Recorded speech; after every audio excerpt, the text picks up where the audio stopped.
대한민국 섬유산업은 타 산업에 비해 대기업보다 중견, 중소기업이 산업을 이끌고 있습니다. 특히 섬유 염색 산업의 경우 공정 중 많은 변수가 있고 공정 프로세스 또한 복잡합니다. 이에 효과적인 지능화 공장 추진을 위해서는 개방형 공정 통합 시스템인 플랫폼 구축과 공정별, 실험실, 전처리, 염색, 가공, 설비 시스템 개발이 무엇보다 중요합니다. 우리나라 주력 제조 산업 중 하나인 섬유 염색 가공 산업은 섬유 원사 및 재직 편직물 같은 중간품의 부가가치를 향상시켜주는 중요한 산업군이지만 타 산업 대비 노동력의 비중이 높아 고부가가치의 창출이 어렵다는 문제가 있습니다. 뿐만 아니라 3D 업종으로 인식되어 젊은 세대의 기피 현상, 외국인 노동자 비중의 증가 현상으로 인해 고숙련 제조 인력은 나날이 감소하고 있는 상황입니다. 여기에 주요 주문 방식이었던 단일 대량 생산 오더가 중국과 베트남 등지로 옮겨가면서 현재 우리나라 염색 공장들은 소로트 일부 제품 오더를 받아 생산하는 체제로 대다수 전환되었습니다.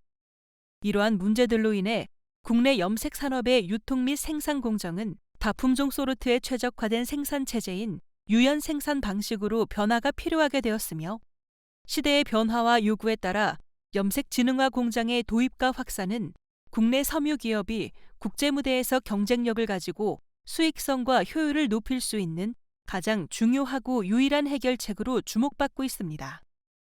2019년 산업부는 섬유 의료 혁신, 역량 강화 사업의 일환, 2019년 1차 년도를 선행 및 구축 도입기로 선정해 염색 수요 기업의 공정, 장비, 시스템 요구 분석 및 기본 구조 설계 단위를 시스템별로 기능 구현하도록 하였습니다. 2차년에는 전 공정 구축 성장기로 선정해 염색 수요 기업 공정, 장비, 시스템 등의 상세 기능 설계와 프로토타입 개발 및 구축 기간으로 진행되었습니다. 3차년도 품질 향상 성숙기로 선정해 수요 기업 공정, 장비, 시스템 등의 보안 및 기능 점검, 시범 운영을 위한 시스템 최적화 및 실증을 통해 연구개발 기술 완성도를 높이며 2022년 4차 산업혁명에 발맞춘 염색 지능화 공장 확산과 혁신을 추진하고 있습니다. 3차 산업혁명이 대량 생산, 대량 소비 체제 중심이었다면 4차 산업혁명의 핵심은 맞춤형 생산, 맞춤형 소비에 있습니다. 다양한 오더에 맞춰 여러 제품을 동시 생산할 수 있는 공장이 바로 스마트 공장인데 맞춤 생산이 가능한 제조 공장의 유연한 생산 라인은 기업의 주요 경쟁력으로 성장을 도모하고 있습니다. 염색 지능화 공장의 구축을 위해서는 설비 자동화, IoT 기반 수집 및 제어 기술, 제조 현장 운영 시스템, 지능형 예측 시스템, 크게 4가지 핵심 기술이 필요합니다. 각각의 기술들이 유기적으로 작용할 때 완벽한 염색 지능화 공장의 모습을 만들어낼 수 있으며 특히 고부가가치의 핵심인 전처리, 염색, 기능성 가공 과정이 모듈화되어 자동화 설비와 연계된 사물 인터넷으로 수집되고 통합 모니터링과 품질 예측이 가능해지는 것이 핵심입니다. 지능형 공장으로 관리 가능한 데이터 정보로는 컬러 매칭 정보, 자동 조행 및 제어 시스템 정보, 자동 창고 입고 정보, 염조 재개량 이송 제어 정보, 염색 정보, 가공 정보, 검사 정보 등이 있습니다. 일일이 사람이 체크하고 관리해야 했던 정보를 공장 지능형 설비와 사물 인터넷을 통해 실시간 쌍방향으로 DB화하고 관리함으로써 원가 절감 효과, 고정비 절감은 물론 최신 유행에 맞춘 신상품 제조까지 가능하게 되는데 이 과정은 리얼타임 통합 모니터링을 통해 공정 3D 가상화를 실시하고 IoT 기반의 센서로 데이터 수집 제어 시스템을 구축했을 때 가능한 일입니다. 2019년부터 우리 정부는 섬유 의료 혁신 역량 강화 사업을 추진해왔으며 염색 및 가공 품질, 양방향 제어를 통해 생산을 최적화하는 시스템을 구현해왔습니다. 개발 및 생산 기업인 주식회사 ACS, 자이솜, 일성기계 공업 주식회사, 이화글로텍과 실증화를 위한 주식회사 세왕섬유, 벽진바이오텍, 전문 연구기관인 한국생산기술연구원, 다이텍연구원, 한국전자통신연구원의 연구원들이 함께 참여하고 있습니다. 우리는 앞으로 검증된 염색 진흥화 공장 시스템을 통해 다품종화, 소르트화, 단납기화, 고품질화가 가능하도록 함으로써 제조 기반 혁신 및 고용 창출, 생산성을 증대시키고 대한민국 염색 섬유 산업을 고부가 가치의 산업으로 다시 도약할 수 있도록 노력하겠습니다.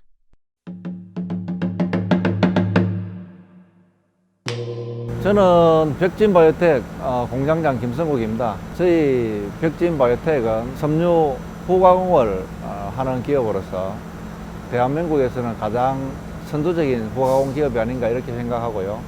섬유 후가공이라는 것은 각종 섬유의 1차적인 염색 가공을 거친 이후에 다른 부가적인 기능을 부과함으로써 섬유 가치를 업그레이드하고 모든 고객의 선호도나 이런 데 부합할 수 있는 기능을 제공하는 그런 기술입니다.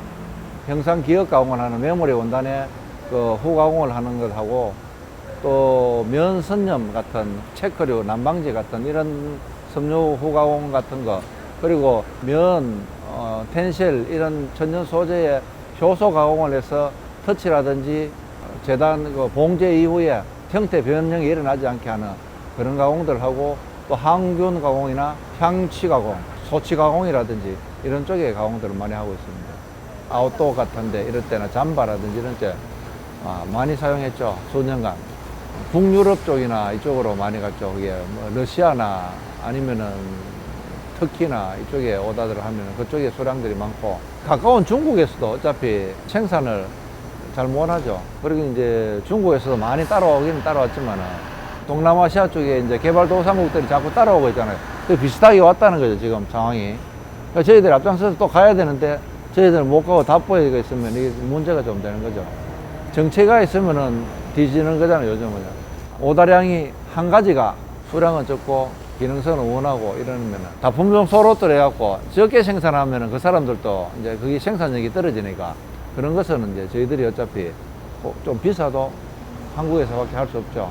저희들은 도입 단계는 지금 막 시작에는 1차적인 도입 단계고요. 차후에 이 시스템이 마무리되면은 2차적인 업그레이드를 해서 전 기계가 다 자동화될 수 있도록 시합하는 그런 목적을 갖고 있습니다. 저희들이 모든 게 이제 수작업으로 이루어지고 데이터들이 종이로서가 작업 일부가 내려가는 그런 아날로그의 방식에서 요즘 같으면은 작업 요구하는 상황들이 예전보다는 더 훨씬 더 정밀한 가공을 원하고 있기 때문에 그런 부분들이 염색 진흥화 공장을 하면서 자동화를 이루므로 해가지고 데이터 축적, 그때 진행했던 그 각 기계들의 공정 상태를 MES 시스템에 다 집약을 해서 차후에 작업할 때 그 공정 환경, 작업 환경들이 그대로 적응이 될 수 있도록 하기 위해서 사실 염색 진흥화 공장을 저희들이 진행하기로 그렇게 했습니다.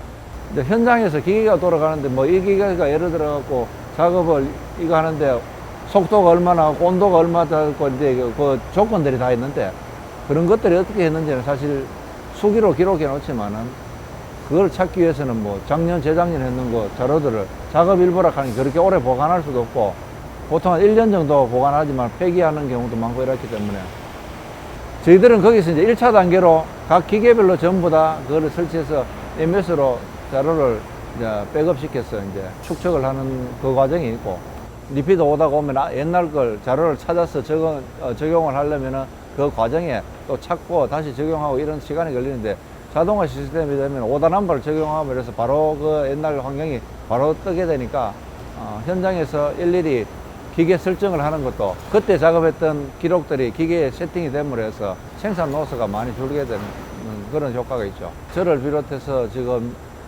혁신팀장과 각 부서별로 책임자들은 그 시스템에 대해서 이해를 하고 있죠. 그리고 작업자들한테 지금 교육시키는 단계고, 아직은 저희들이 뭐 앞길이 멀죠, 가기가. 염색 진흥형 공장을 하면서 느낀 게 데이터가 정확해지고 각종 염 조제라든지 이런 낭비가 적어지고 작업 로스 시간이 적어진다. 중요한 것은 작업 오류가 자꾸 발생함으로 해서 바이어들이 이탈하는 경우가 있는데 사후 관리가 잘 되어줌으로 해서 바이어들에게 안정감을 줄 수 있으니까 저희들이 뭐 오다를 장기적으로 보면 확보하기가 훨씬 나은 그런 자연적인 영업 활동이 될 수도 있겠죠. 직원들도 처음에는 이 자동화를 안 하다가 하면은 사실 그 환경이 바뀌니까 사실 이렇게 불편한 점이 있는데, 저희들이 스마트폰을 처음에 안 쓰다가 써보니까 편리해서 스마트폰이 요즘 없으면 못 살듯이 처음에는 작업 일보를 수기로 작업하는 게 편했는데 안착이 되면 해서 작업 일보를 안 쓰고 작업에 올인을 할 수 있는 그 집중력을 가질 수 있으니까 작업자들도 훨씬 편하고 주위 환경이 걸음을 또 깨끗해지는 그런 효과도 있습니다. 품질 관리가 잘 이루어지는 거죠.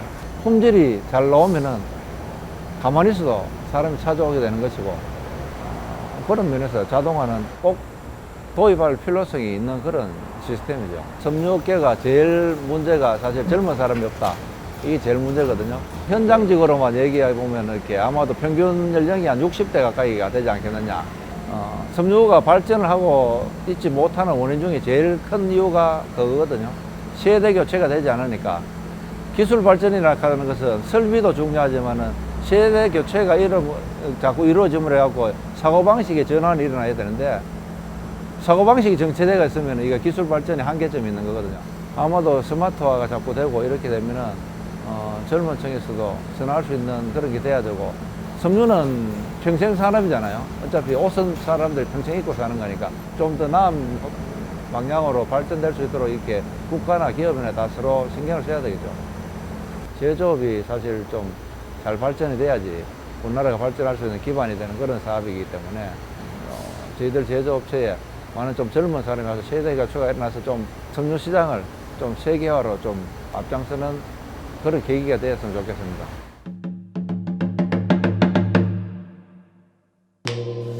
저는 ACS의 차석근 부사장이고요. CTO를 맡고 있습니다. CTO라면 이제 최고 그 기술 임원입니다. 저희 회사는 1988년 8월 설립을 해서 올해 32년째 스마트 공장에 관련된 소프트웨어만 개발을 하고 있고, 초기에는 주로 이제 현대자동차라던가 포스코라던가 이런 대기업 위주로 이제 솔루션을 개발을 해왔고, 현재까지 한 1,500군데 정도 스마트 공장 관련된 프로젝트를 수행해 왔습니다. 저희 회사는 조금 자랑스럽게 좀 얘기하면 업계 최초로 이쪽 분야에 그 어떤 그 인증해 주는 게 있습니다. 정부로부터 인정받는, 예를 들면 신기술 NET 혹은 신제품 NEP라고 그러는데, 그런 것들을 업계 최초로 받은 그런 회사이고요. 앞으로도 이쪽 분야를 집중적으로 해 나갈 그런 짓으로 이해해 주시면 되겠습니다. 잘 아시다시피 그 의식주라고 우리가 일반적으로 얘기하지 않습니까? 그 중에 이제 입는 거, 옷이라고 그러죠. 옷을 그 옛날에는 그냥 입기만 했는데, 보온하기 위해서 입기만 했는데, 지금은 이제 패션이라는 관점에서 좀 더 사람이 편안하게 해주고 하는 이런 염색 분야의 시스템들을 개발하고 있는데, 염색 분야는 그 여러분들이 잘 아시다시피 그 굉장히 열악한 환경입니다. 전문가의 의존도가 높고 염색 분야에 필요로 한 그런 기술들을 컴퓨터로서 정량화시키죠. 저희가 이제 그런 거를 좀 크게 얘기하면 이제 디지털 트랜스포메이션이라고 해서 디지털화한다 이렇게 얘기를 하고 있습니다. 제일 첫 번째가 이제 산업용 인터넷 기술. 인터넷 기술을 산업용에 쓰인다고 해서 이게 산업용 인터넷 기술이라는 것이 있습니다. 그래서 이제 염색기기라던가 염색기의 그 텐탁이라는 게 있는데, 건조기죠. 그런 것들을 컴퓨터하고 연결을 시켜서 이제 제어하는 산업용 인터넷 기술이 필요하고, 또 하나는 이제 그런 곳에서 나오는 데이터들을 이렇게 수집을 해야 돼요. 굉장히 많은 양의 데이터들이 나오는데, 그런 많은 양의 데이터들을 수집하는 기술. 그래서 저희가 빅데이터 기술이라고 얘기를 하고 있습니다. 정리해서 말씀을 드리면 그 산업용 인터넷, 이 클라우드 기술, 그다음에 빅데이터 기술, 산업용 인공지능 기술, 이렇게 크게 네 가지 핵심 기술들이 있고요. 그런 것들을 다 어우르게 하기 위해서 시스템 통합이라는 게 필요합니다. 이런 시스템 통합 기술하고, 그 다음에 마지막으로는 이제 국제 표준에 의해서 시스템들이 구축돼야 된다는 것이 가장 중요합니다. 지금은 이제 공장들이 해외로 다 나가 있잖아요.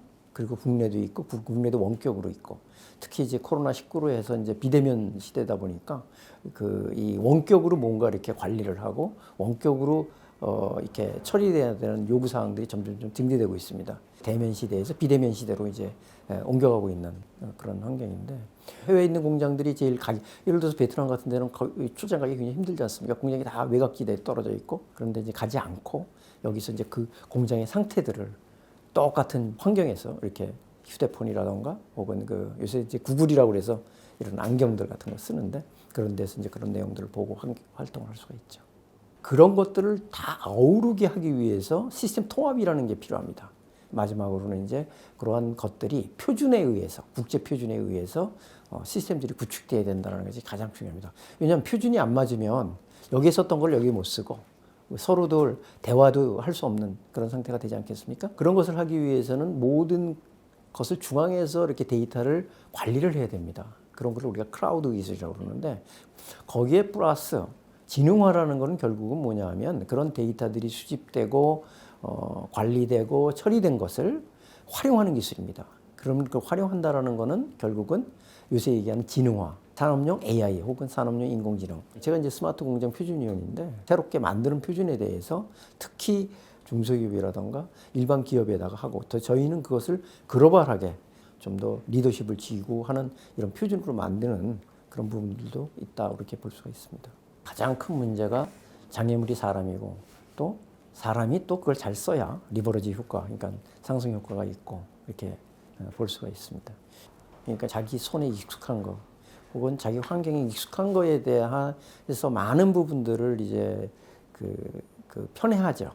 지금 우리 컴퓨터 많이 쓰지 않습니까? 컴퓨터도 쓰니까 편해지잖아요. 핸드폰도 그렇고 뭐 그런 개념으로. 그러나 초기에는 그것을 받아들이기에는 상당히 거부감, 불안함, 또 잘못된 거 있을까? 뭐 이런 여러 가지 걱정스러움. 작업자가 이런 걸 쓰면 편한 걸 알지만 그런 저항감이 있는 거죠. 그런 것들을 이제 그 작업자 위주의 시스템으로 해서 어떻게 편하게 이런 시스템을 구축할 수 있을까? 뭐 이런 부분들이 굉장히 중요합니다. 두 번째는 이제 작업 환경이라고 볼 수가 있습니다. 극한 작업들이고요. 그리고 기계의 의존도가 상당히 높기 때문에 작업 환경에 맞도록 하는 것들이 장애물이고, 그 다음에 이런 것들 축적된 기술들, 아까 산업용 인터넷이라던가 산업용 인공지능을 써서 그런 부분들을 강화학습을 시켜가지고 그거를 공장의 기계라던가 이런 것들을 자동으로 제어하고 자동으로 원격으로 관리하고 본사 사무실에서 그런 색상이라던가 동기화된 사항들을 이렇게 원격으로 관리할 수 있는 이런 기술들이 적용이 가능할 것 같습니다. 굉장히 쉽지 않은 답이고요. 염색은 굉장히 이 환경에 민감한 산업입니다. 예를 들어서 이게 찌기 때문에 에너지 사용량도 많고 그 염색한 물을 갖다가 강물에다가 보여내는 환경.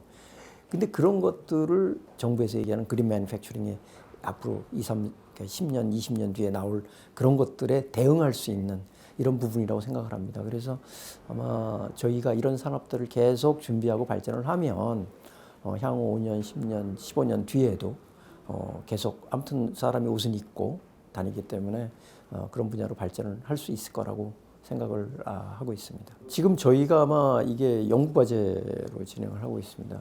스마트 공장 하면 그냥 IT 기술 같은 거 적용을 해서 소프트웨어 개발하는 이런 쪽으로 얘기를 하는데 우리가 좀 이 섬유산업처럼 이게 업종별로 특화된 그리고 우리만이 고유에 가질 수 있는 지능화형이 뭔가라는 걸 찾아서 시스템을 개발하고 또 확대 보급하고 그 다음에 글로벌 선두에서 좀 이런 시스템들을 구축하는 이런 모습이 필요하다고 생각이 되고 있고요. 업종별, 규모별, 산업별 우리만이 또 독특하게 잘할 수 있는 곳, 월드클래스 300기업이라고 그러는데 그런 기업들이 한테 독특하게 차별화된 이런 솔루션들도 개발하고 보급하고 표준화하고 확대해야 된다 이렇게 생각을 하고 있습니다.